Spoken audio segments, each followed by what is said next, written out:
The research shows that most of the serious accidents occur due to speeding. تحقیق سے ظاہر ہوتا ہے کہ بیشتر سنگین حادثات کی وجہ تیز رفتاری ہے. It multiplies the risk of an accident and serious injury during an accident. یہ حادثہ کے دوران حادثات اور سنجیدہ چوٹ کئی گنا بڑھاتا ہے. Another reason is ignoring traffic rules and traffic signals. ایک اور وجہ ٹریفک قوانین اور ٹریفک اشاروں کو نظر انداز کرنا ہے. This research found out that the main motive for the drivers to ignore the red light as saving time. ہمارے تحقیق سے معلوم ہوا کہ ڈرائیوروں کا بنیادی مقصد وقت کی بچت ہے. Some drivers feel that stopped at the red light is a waste of time and fuel.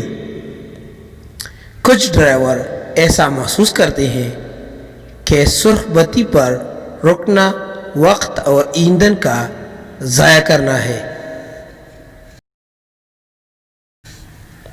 But studies have proven that traffic signals followed properly by drivers save time and lives.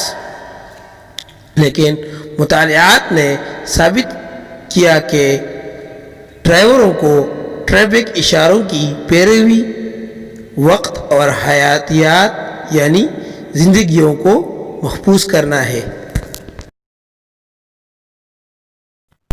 Our research reveals that the use of cell phones is also a major cause. ہماری تحقیق سے پتہ چلتا ہے کہ mobile phone کو استعمال کرنا بھی ایک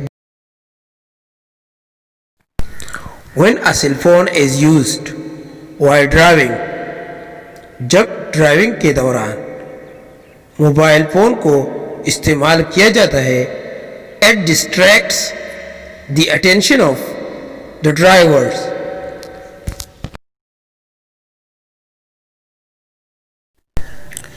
یہ ڈرائیور کی توجہ کو ہٹاتی ہے, which leads to road accidents.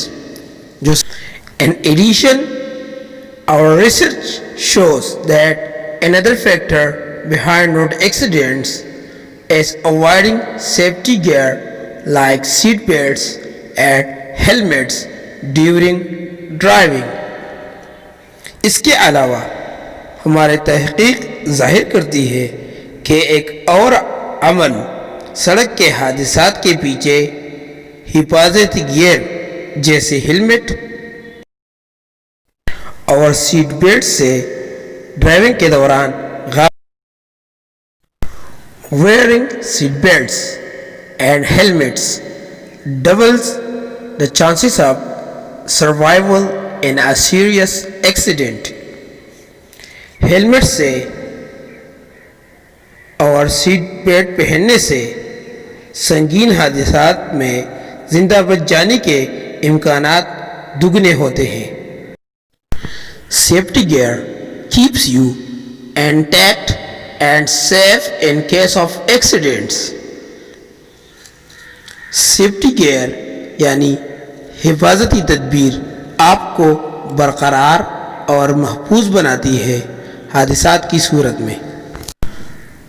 The number of road accidents can be reduced significantly if traffic rules are followed during driving. اگر ٹریفک قوانین پر ڈرائیونگ کے دوران عمل کیا جائے تو حادثات میں نمایاں کمی واقع ہو سکتی ہے.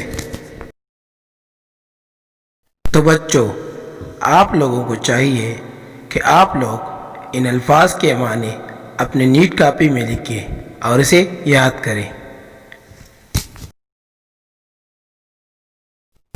اور بعد میں ان الفاظ کو جملے میں استعمال کریں۔